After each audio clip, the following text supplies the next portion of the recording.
सदगुरुदेव की जय। संत गुरुजन हम लोगों को बारंबार समझाते हैं जिस प्रकार से सास पुतहु और बेटी माँ इसमें क्या अंतर होता है। संत गुरुजन इसे साबित करता है। सास पुतहु हो या बेटी माँ हो, बेटी हो या माँ हो या सास हो या पुतहु हो, इसमें कोई अंतर नहीं समझना चाहिए। संत गुरुजन हम लोगों को उपदेश करते हैं कि सास पुतहु हो या बेटी माँ हो, इसमें कोई अंतर नहीं समझना चाहिए। जिस प्रकार से अपने बेटी झाड़ू बहारू देते हुए जब अपना रूम साफ कर रही थी बेटी, तो किसी प्रकार की ठोकर लग जाने से कांच के प्याला जो थी, गिलास या कोई भी माटी थे, वह ठोकर लग जाने से वह कांच का बर्तन फूट गया।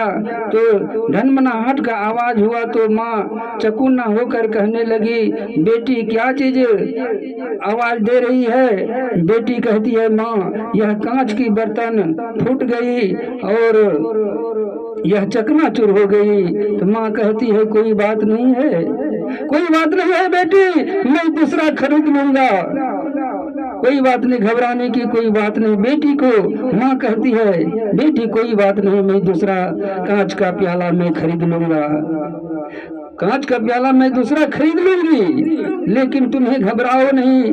तो बेटी झाड़ू बहारू देकर अपना पूरे काम संतुल हो गया। इसी प्रकार से दूसरे तीसरे चौथे दिन अपने जो थी उनका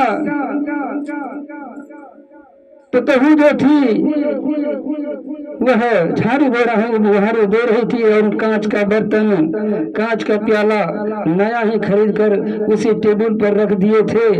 और उस पुतहु का, बहुरानी का जो है, ठोकर लग जाने से वह कांच का प्याला फूट गया। कांच का प्याला फूट जाने के बाद वह सासू आवाज, खड़ाखड़ की आवाज सुन करके सासू देखती है, वह कांच के बर्तन, कांच का प्याला फूट गई। और ज्यों ही उसे झपट कर कहने लगी वह सास कि तुम्हारे क्या पिता ने दिया था, जो कांच का प्याला फूट गया तुम्हारे पिता देगा, और यह कांच का प्याला क्यों फूटा। ऐसे यत्र तत्र बात बोलने लगी वह सास और झपट गई वह अपने कन्या पुतहु पर, बहुरानी पर। जरा विचार करिए, अपने पुत्र थी, उसे कांच का प्याला फूट जाने के बाद बेटी को कहते हैं, बेटी घबराओ नहीं, मैं दूसरा ले आ लूंगी। और वह पुतहु से, बहुरानी से कांच का प्याला फूट जाने से वह सास पुतहु पर, वह बहुरानी पर झपट गई। क्या वह बेटी और पुतहु में, बहुरानी में क्या अंतर है। एक बेटी, संसार की ऐसी रीति है कि एक बेटी जाती है अपने ससुराल को और दूसरा बेटी आपके घर में आती है। जो बेटी घर में रहने वाली है उसे लाड़ द्वार अवश्य करना चाहिए। अगर लाड़ द्वार करते हैं तो क्या उस घर में कलह कलेश नहीं होगा, शांतमय वह घर जिएगा। इसी प्रकार संत गुरुजन उपदेश करते हैं कि शांत जहाँ संतोष है वहीं धन है।